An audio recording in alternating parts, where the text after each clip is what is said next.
Në Kosovë, rezultatet e zgjedhjeve për pushtetin lokal quan ndryshime të mëdha në pjesën më të madhe të komunave. Analistët thonë se rezultati ishte dënim për partitë politike dhe dëshmi e ndryshimit edhe të qasjes së votuesve ndaj procesit zgjedhor. Raundi i dytë i zgjedhjeve, në të cilat ishte përfshirë dhe veriu i Mitrovicës i banuar me shumicë serbe, u vlerësua i rregull dhe pa incidente të përmasave që do të mund të ndikonin tek procesi. Nga Prishtina njofton korespondenti ynë Leonard Shehu. Tashmë qartaze, raundi i dytë i zgjedhjeve për pushtetin komunal në Kosovë ka bërë ndryshime të mëdha në gjeografinë e saj politike. Në 2/3 e 38 komunave të vendit, pushteti ka ndryshuar dhe sipas analistëve, rezultatet e këtyre zgjedhjeve dëshmojnë kërkesën për ndryshime dhe ndërgjegjësimin e qytetarëve për fuqinë e votës. Naim Rashiti nga grupi ballkanik për zhvillimin e politikave thotë se votuesi i Kosovës dëshmoi se kësaj radhe ishte më autonom se sa në të kaluarën. Dhe kjo autonomia e marrjes e vendimit të votuesit ka përcaktuar rezultatin. Ajo që vlen të theksohet është se partitë në pushtet kanë mësuar një debakël të madh dhe është mësim i nxjerrur.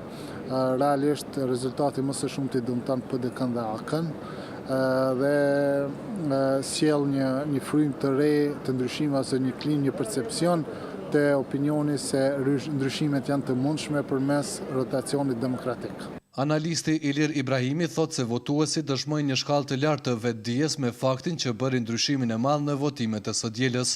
Që është një tregues se në këtë ditë të sotme, pra ku gjendet politikisht Kosova sot, qytetarët nuk do të pranojë çdo lloj qeverisje, mirë po ai po kërkon një kandidat i cili me të vërtetë do të punojë në ato premtimet e cilat i japen gjatë fushatave dhe do të bëj punën më të mirë për ndryshimin në të mirë të jetës së qytetarëve. Prandaj kjo është edhe një mundësi e mirë për partitë politike që të reflektojnë dhe në zgjedhjet tjera të vinë me oferta tamam të cilat